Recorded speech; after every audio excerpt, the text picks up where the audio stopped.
Ladies and gentlemen, you're watching another live chat with Henri Tyler. I'm your host, Sergio Galeano, joined by a good friend of mine, his debut on the show, Thomas Keller. He's here to talk about music because sometimes I don't know enough about music. Do you know enough about music? Tell me you do, because otherwise... There is no enough. Music's cool sometimes. Wow, that was a really generalized statement. No, I listen to music. Safe? Music's nice. I myself play a few times, not as much as our friend over here, but certainly, yeah. I like music's cool. Welcome back to the show, man. Thank you. Thank you for having me. It's good to have you back. Yeah. It's been a year. I know it has. So a lot has happened in that year. Yeah, what have you been doing? Well, I guess, when I first played on the show last year, I had just come out, or I don't even remember if it was already out, but I released or was planning to release my first EP.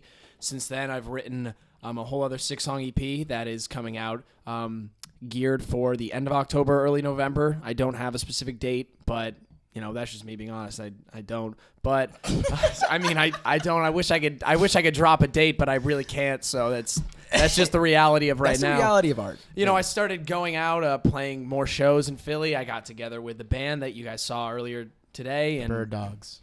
The Bird Dogs, yeah. Subject to change, I think. I really don't think that's a concrete thing. I think we just like that name. We'd go with it.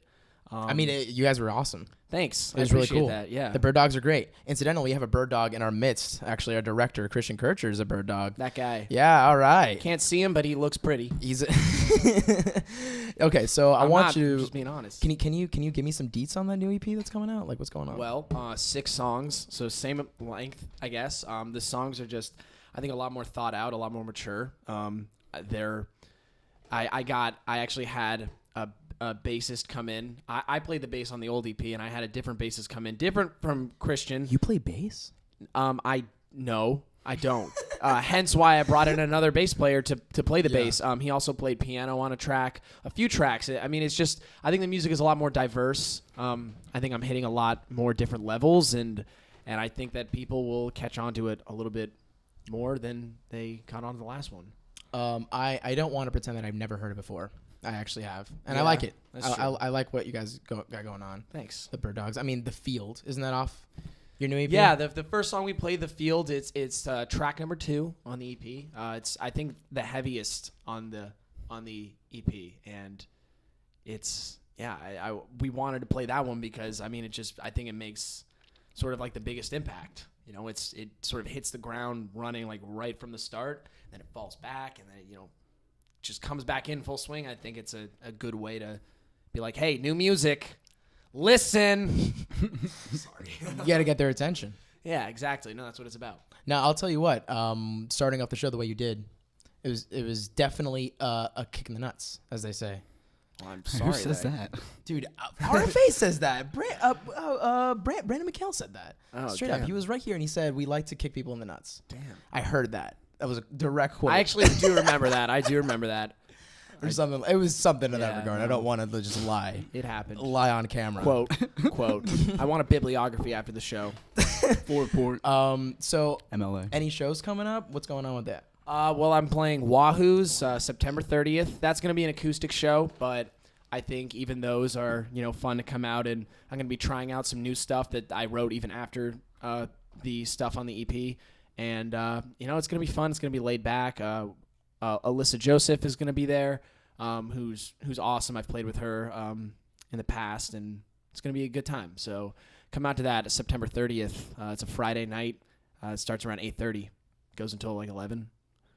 And afterwards, we'll all, hang out. I don't know. And if you're watching this video afterwards, you missed it. Shame on you. Oh, you can't do that to people. No, I don't think that's quite fair. I'll tell you what. Over the past year, you've grown a lot. The band has been coming along splendidly. The set that you played today was miles ahead of the set that you played a year ago on live sets. I think so as well. I think that is mostly to do with the fact that it's just a different looking show when we have different cameras and better people. That's true. I mean, it's very true that the live sound group is constantly growing and changing, and I'm proud to be a part of the live sound group. I am, and I think every single month that we do this, it gets better and better. And I'm happy that I can also, I can perform on the show. And I think it just brings like a different perspective of, being behind the scenes and then being in front of the camera. It's cool and definitely always improving. Still stressful though. Still had. I see you, Jeremy. Don't give me that look. What? I'm touched. Yeah. Everything that's said. All right, man. All right. Well, I think that we can move on now. I think we can move on to where we talk about music with musicians. I mean, speaking of vinyl, I want to talk about vinyl. I really want to talk. Yeah. We also listen to records. We don't hang them up on the wall all the time. No, he does. I don't listen to records that much. I don't have a record player. But I mean, I wanted to talk about vinyl because, like, obviously, it's what it was then is not what it is now. You know what I mean? Like, yeah, that's true. Exactly right. So, what are the differences? I want to know. Thomas, lay it down. Lay it down. Well, I mean, it's common knowledge, really, is that back in the days that vinyl and, cassettes, even whatever, those were the primary modes of how people were listening. Nowadays, vinyl is really just a, it's a thing, it's a hobby. It's like a novelty. It's a novelty. Getting a record on vinyl. Some people just get them to freaking hang them up on their walls, which is, I guess, is fine. Like, spend your money how you want. But Decorative, yeah. And I mean, isn't it true that vinyl is like the best quality of music like you can listen to? Isn't that a thing? Was, right? Was. It's not anymore. Listen, man, Actually, I don't know. That's why. Well, is that vinyl actually a lot of people talk about the warmer sound, and is that there's actually a whole kind of conflict, or not conflict, but argument that it has better highs and lows, and this whole deal, and that's really where it comes in. A lot of people just like it for the collecting of it, and that warmer sound, again, it really depends on the person's turntable, their sound system, all that stuff that really factors into the play of it. But when it comes down to it, you buy the record because you want to build your collection. Yeah, you build a collection, or you want to support the artist. You like having the physical, tangible evidence of that absolutely. support. Do you collect vinyl? No, I don't. I mean, listen, I definitely. Shame on you. I wish that I had been collecting vinyl my whole life, but I feel like I've gotten to this point where I'm really big on Spotify. I think that's a super accessible, it's a different and time. easy. Yeah, I mean it is, and I just want to listen to as much music as I can, as fast as I can do it. I mean, I want to absorb as much as I can. I don't know. So I feel like I would rather do that and spend my money on a subscription to a pretty cool streaming service that's really accessible. So you don't like having to download your music, or even something like iTunes or whatever, like actually having a music library. I used to do iTunes, but iTunes is really freaking expensive. I mean, that's just the truth. Purchasing. Yeah. I mean, I just don't. Truthfully, I don't. I mean, that's the the best economics way. of the whole thing. Like, I don't understand how iTunes. Well, Apple Music is a new thing. Yeah, but I don't even know iTunes was about that. doing their thing, and then Spotify was doing their thing. It was so much easier to just be like $5 a month if you have like a student discount, and you can listen to all the songs you would have to spend over $1 on for each song on iTunes. It makes literally no sense to me. But I also don't study economics. I mean, I don't know. Even, I mean, straight up, it's just I feel like buying like a record is the ultimate way to show that you appreciate the fan. I get that. Well, it's also that appreciation also goes to just mere promoting. Yeah. You don't have to somehow shell out money to show your praise, but just word of mouth by promoting the artist to your friends is really No, that's a good point. Yeah. But it's definitely, I've seen a lot of local artists, coming out with cassettes and vinyl. And that's I actually, that's sort of a new thing to me. I didn't know. It's very accessible. Who sells cassettes? A lot of cassettes? bands sell There is cassettes. now It's actually really a weird. cassette store day. As a record store day? Yeah, as there's Really? a record store day, there's a cassette tape day, or I don't know, but it is it's in September actually. I Wow. forget. I don't know if it happened or not, but cassettes personally, I only bought a few because my car used them, whatever. But people still listen to them on decks that are hooked up to their sound systems. You know, I have a Neutral Milk Hotel cassette in my car. how did you get that? My friend, I don't know, my friend bought it at a flea market or something, gave it to me for my birthday. Is that like bootlegged or is because that? Dude, I don't even know. I've never listened to it. I have no means of listening to a cassette. So it just kind of sits in my car. But Nice. All right. yeah. Moving on again, right? Is that what we're doing? I guess if you want, what do you have for me?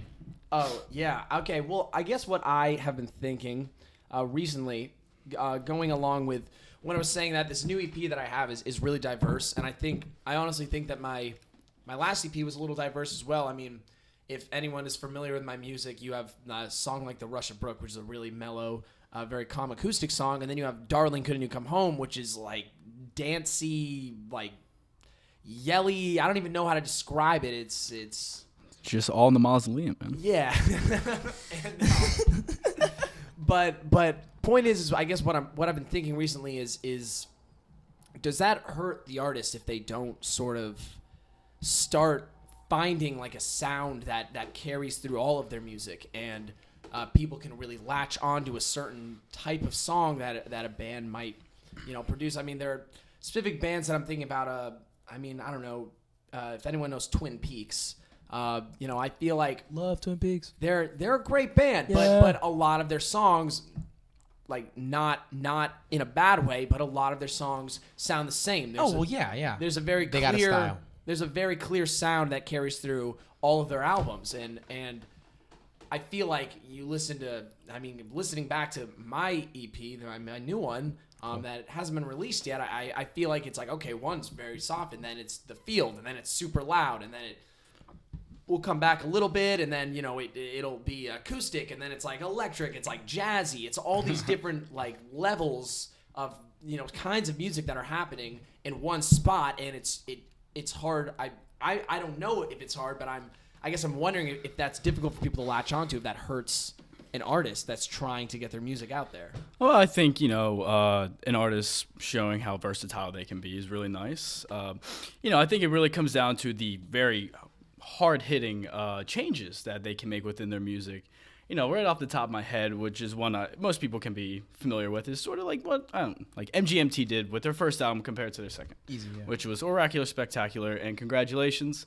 And again, right off the top of my head, but everyone fell in love with that band because of kids. It's just really fun party pop that everyone can listen to, and then they actually changed their sound because that's the kind of music they wanted to make, which was Congratulations, which was this psych rock, which wasn't as like radio sort of hit worthy, Right. Okay. Right. I mean, I sort of also kind of going along with that, I'm thinking of the Foo Fighters and how when they released In Your Honor, that was a two-part album that had 2 CDs, one that was all rock music, one that was all acoustic music. And that was sort of paired with their tour of Skins and Bones, which was an entirely acoustic tour. They had a full acoustic band, and they were playing their songs. Yeah. That's how the song goes. I love that song. It's a good song. No, but they and essentially afterwards, they were. I wish I knew But see, the the name. Foo Fighters. Okay, but the Foo Fighters, they have a. I mean, what is your argument here? You think that Well, actually I'm saying- hurts well, what I'm the saying- artist? The debate. It's I don't okay, know. it's okay to have a style. I think. I mean, like you look at White Denim. All right, Maybe the diversity becomes the style. don't hurt on my band White Denim. I'm not hurting on the band White Denim. I'll tell you what. Right now, they definitely have a very consistent style, right? But Absolutely. I think it really is ultimately just up to the artist if they want to make a departure of any kind. I mean, the most recent album they came out with, the one with like all the R&B stuff on it. I mean, it really isn't R&B, but they got a slower vibe to it.